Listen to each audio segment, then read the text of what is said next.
റീച്ചേട്ടാ, കേരളത്തിൽ കോൺഗ്രസ് ലോക്സഭയിലേക്ക് മത്സരിക്കുമ്പോൾ ജയിക്കും, പക്ഷെ നിയമസഭയിൽ വരുമ്പോൾ അവർ തോൽക്കുന്നു.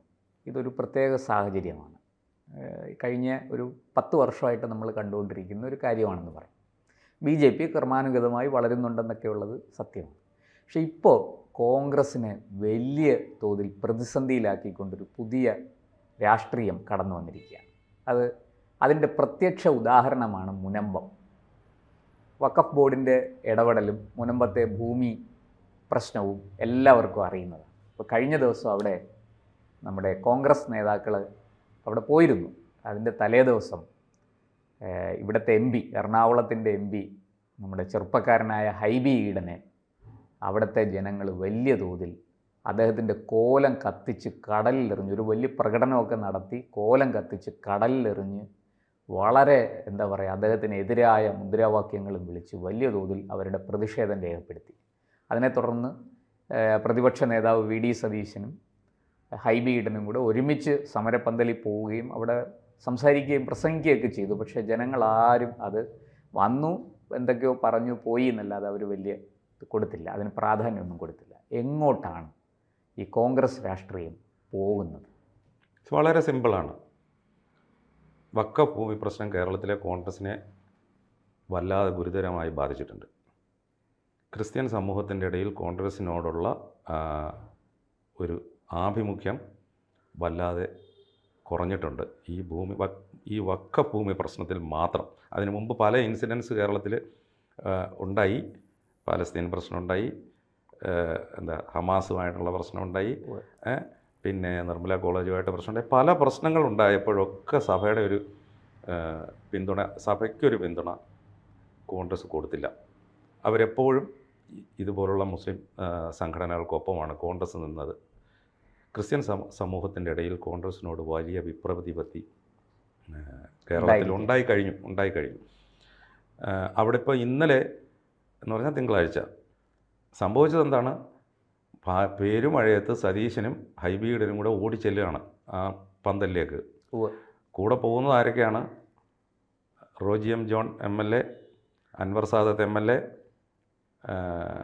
പിന്നെ നമ്മളുടെ Muvattupuzha MLA doctor Mathew Kuzhalnadan MLA, DCC president Muhammad Shiyas, എല്ലാവരും കൂടി ഒന്നിച്ച് പന്തലിലേക്ക് ഓടിച്ചില്ലാണ് പെരുമഴയത്ത്. അവിടെ ചെന്നപ്പോൾ സ്വാഭാവികമായിട്ടും ഒരു പ്രതിപക്ഷ നേതാവ് ഒരു സംഘവും ചെല്ലുമ്പോൾ ഉണ്ടാവേണ്ടുന്ന ഒരു സ്വീകരണത്തിൻ്റെ ഒരു സ്വഭാവം ഉണ്ടല്ലോ. നമ്മളൊക്കെ ആ വീഡിയോ കണ്ടതാണ്. അങ്ങനെ വലിയ സ്വീകരണമൊന്നും അവിടെ അവർക്ക് കിട്ടിയില്ല. ഹൈബി ഈഡൻ ഒരു പ്രസംഗത്തിലൊരു കാര്യം പറഞ്ഞു: ഇവിടുത്തെ ഒരാളെയെങ്കിലും കുടിയിറക്കി വിട്ടാൽ അന്ന് ഞാൻ എൻ്റെ MP സ്ഥാനം രാജിവെക്കുന്നു. പക്ഷേ ഇതിനപ്പുറത്തേക്കൊന്നും പറയാൻ ഹൈബിക്ക് കഴിയുന്നില്ല. സതീശനാണെങ്കിൽ അവിടെ വച്ചിരിക്കുന്ന ഒരു വലിയ ബോർഡ് ചൂണ്ടിക്കാണിച്ചിട്ട് മതങ്ങൾ തമ്മിൽ ഭിന്നിപ്പിക്കരുത്, മതങ്ങൾ തമ്മിൽ അടിക്കരുത്, കണ്ടോ ഇതാണ് ഞങ്ങൾക്കും പറയാനുള്ളത് എന്നൊക്കെ പറഞ്ഞു. ആരും കൈയടിച്ചില്ല. സാധാരണഗതിയിൽ ഉണ്ടാകേണ്ടുന്ന ഒരു ആവേശമോ ഒരു പ്രതികരണമൊന്നും അവിടെ കണ്ടില്ല. ഇവർ ഓടി അങ്ങോട്ട് ചെല്ലാനുള്ളൊരു കാരണമുണ്ട്. ഞായറാഴ്ച നടന്ന സംഭവം തന്നെയാണ് പ്രശാന്ത് സൂചിപ്പിച്ച ആ സംഭവം, ഹൈബിയുടെ കോലം കത്തിക്കൽ. ഹൈബിയുടെ കോലം കത്തിക്കുന്നതിന് തൊട്ട് മുമ്പ് അവിടെ ഒരു സംഭവം നടന്നു. ആ സമരപ്പന്തൽ പ്രസംഗിച്ചത് ആരൊക്കെയാണെന്നറിയോ? ഡോക്ടർ സെബാസ്റ്റ്യൻ പോൾ, ഇടത് സഹയാത്രികൻ, മുൻ MP കൂടിയാണ്. അതെ. ഡോക്ടർ ജയശങ്കർ, നമ്മുടെ അഡ്വക്കേറ്റ് ഡോക്ടർ ജയശങ്കർ അല്ല, നമ്മുടെ അഡ്വക്കേറ്റ് ജയശങ്കർ, നമ്മുടെ സാമൂഹ്യ നിരീക്ഷൻ. പിന്നെ ഒരാൾ ഷാജൻ സ്കറിയ, നമ്മുടെ മറുനാടൻ മലയാളി.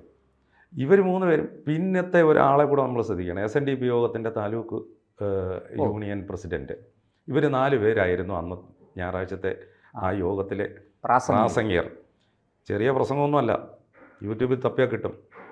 ഓരോരുത്തരുടെ പ്രസംഗത്തിനും പ്രസംഗം തീരുന്നത് വരെ ഓരോ വാചകത്തിനും ജനങ്ങളുടെ കയ്യടിയായിരുന്നു. അതിലേറ്റവും പ്രധാനപ്പെട്ടത് ഹൈബി ഈഡനെതിരെ ഉണ്ടായ പല പ്രസംഗങ്ങളിലും ഉണ്ടായ പരാമർശങ്ങൾ, പലരുടെയും പ്രസംഗങ്ങളിൽ ജനങ്ങൾ വളരെ കൃത്യമായിട്ട് കോൺഗ്രസിനോട് പ്രതികരിക്കുന്നു. ചേട്ടാ, ഒറ്റ വാക്കിൽ കാൽക്കീഴിലെ മണ്ണ് ഒലിച്ചു പോയിരിക്കുകയാണ് നിലവിൽ. കാരണം കേന്ദ്ര സർക്കാർ കൊണ്ടുവരുന്ന വഖഫ് ഭേദഗതി നിയമത്തിന് കോൺഗ്രസ് പിന്തുണ കൊടുക്കുന്നില്ലെങ്കിൽ വളരെ കഷ്ടമാവും കേരളത്തിൽ. കോൺഗ്രസിന് ഏറ്റവും കൂടുതൽ ഇവർ പെട്ടുപോയത് എവിടെയാണെന്നറിയോ പ്രശാന്ത്? ഇവർ CPM കൂടെ ചേർന്ന് നിയമസഭയിൽ ഒരു പ്രമേയം പാസ്സാക്കി. ഇപ്പോൾ അതിനകത്തൊന്ന് തടി ഊരി പോകാനും വയ്യ. ഇനി ഡൽഹി പോയി പാർലമെൻറ്റിൽ പോയി വഖഫ് ഭേദഗതി നിയമത്തെ അനുകൂലിക്കാനും വയ്യ. മുസ്ലിം സംഘടനകളെ പിണക്കാനും വയ്യ. ശരിക്കും ചെകുത്താൻ്റെയും കടലിൻ്റെ ഇടയ്ക്കായി കോൺഗ്രസ്സിന് ഇതിനകത്തുനിന്ന് ഊരിപ്പോരണമെന്നുണ്ടെങ്കിൽ വളരെ വളരെ കഷ്ടപ്പെടേണ്ടി വരും. അതിന് വരും, നല്ലതുപോലെ വേണ്ടി വരും. ചേട്ടാ, ഇതിനകത്ത് എനിക്ക് തോന്നുന്നു കേരളത്തിൽ നിന്നാണ് കോൺഗ്രസ്സിന് ഏറ്റവും കൂടുതൽ MP-മാരെ കിട്ടിയിരിക്കുന്നത്, അല്ലേ? ഒരു ഒറ്റ സംസ്ഥാനത്ത് നിന്ന് ഏറ്റവും കൂടുതൽ MP-മാരെ കിട്ടിയിരിക്കുന്നത് കേരളത്തിൽ നിന്ന് തന്നെയാണ്. അങ്ങനെയുള്ളൊരു സാഹചര്യത്തിൽ അവർ വാസ്തവത്തിൽ ഈ വഖഫ് വിഷയത്തിൽ അല്ലെങ്കിൽ ഈ മുനമ്പം ഭൂമി പ്രശ്നത്തിൽ ആരുടെ കൂടെയാണ് നിൽക്കേണ്ടിയിരുന്നത്? അയ്യോ, തീർച്ചയായിട്ടും അവരും പ്രശ്നബാധിതരായ ജനങ്ങളുടെ കൂടെയല്ലേ നിൽക്കേണ്ടത്. കാരണം ഇതിലൊരു പ്രശ്നമില്ലല്ലോ.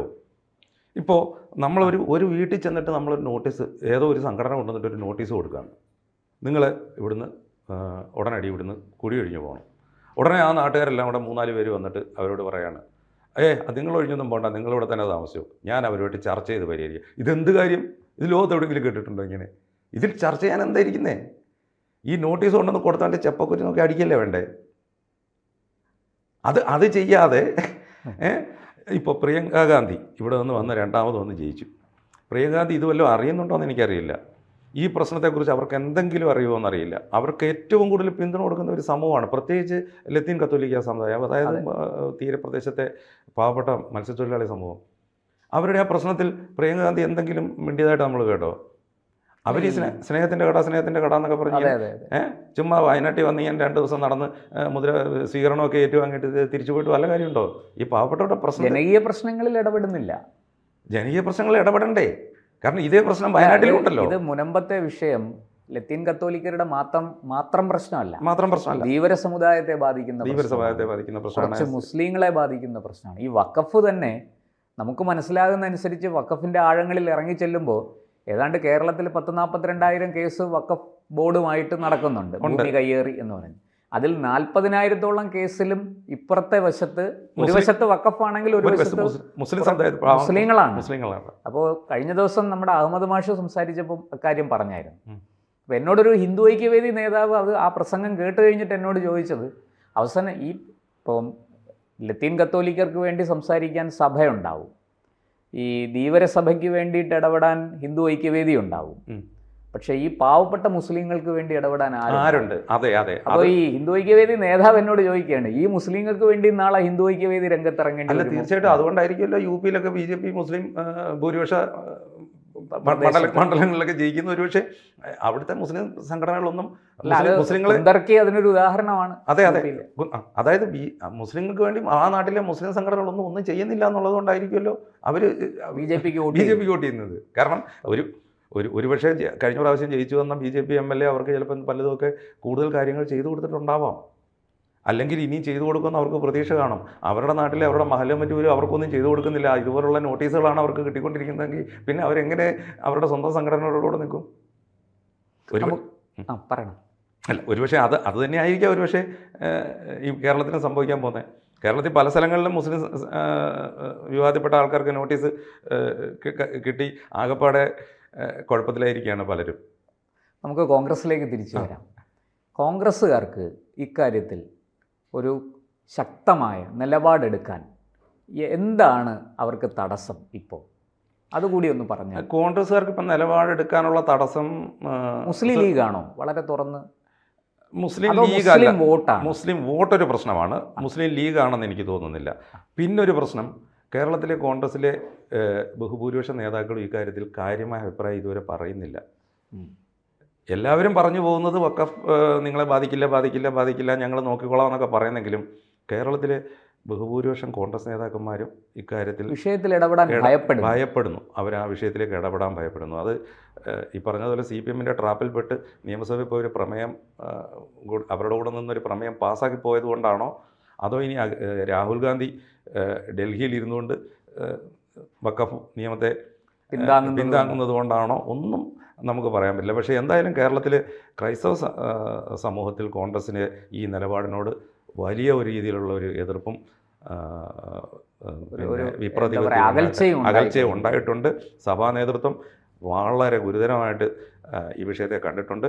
കോൺഗ്രസിൻ്റെ നേതാക്കന്മാരെയൊക്കെ ഇനിയിപ്പോൾ സഭാ നേതാക്കന്മാരെ എങ്ങനെയാണ് അവരുടെ ആസ്ഥാനങ്ങളിലേക്ക് സ്വീകരിക്കാമെന്ന് പോലും നമുക്ക് കുറച്ച് ഒരു വലിയ ചോദ്യമാണ്. കാരണം അവരുടെ കർദിനാൾമാരടക്കമുള്ള ആൾക്കാർ മുൻപത്തെ സമരപ്പന്തലിൽ വരികയും ഇവരോടൊപ്പം വേദിയിൽ വരികയും അവരോടൊപ്പം നിരാഹാരം ഇരിക്കുകയും ചെയ്തതാണ്. അപ്പോൾ അവരിവരുടെ ഒരു പിന്തുണ പ്രതീക്ഷിക്കുന്നുണ്ട്. ഒരുപക്ഷെ ഇനിയിപ്പോൾ നാളെ ഇനി ആരുടെ കോലമാണ് ഇനി കത്തിച്ച് നാളെ അറിയാൻ പോകുന്നതെന്ന് പറയാൻ പറ്റില്ല. ഒരുപക്ഷെ ഇനി നമ്മുടെ നാളെ അവിടുത്തെ MLA CPMൻ്റെ ആളാണ്. ഒരുപക്ഷെ ഇനി അദ്ദേഹത്തിൻ്റെ കോലം ഇനിയിപ്പം നാളെ അടുത്ത് കത്തിക്കാൻ സാധ്യതയുണ്ടെന്ന് പറയാൻ വേണമെങ്കിൽ. ഞാൻ മനസ്സിലാക്കുന്നത് ശരിയാണെങ്കിൽ ആ സമരപ്പന്തലിൽ നിന്ന് കിട്ടുന്ന വിവരങ്ങൾ വെച്ചിട്ട് അവർ വളരെ പ്രതീക്ഷയോടെ, അങ്ങ് ആദ്യം പറഞ്ഞതുപോലെ വളരെ പ്രതീക്ഷയോടെ നോക്കുന്നത് ആ വഖഫ് നിയമ ഭേദഗതിയിലാണ്. ആ ബില്ലിന് എന്ത് സംഭവിക്കും? ഇപ്പോൾ അത് JPC നീട്ടണമെന്നാവശ്യപ്പെട്ടു. അവർ നീട്ടും.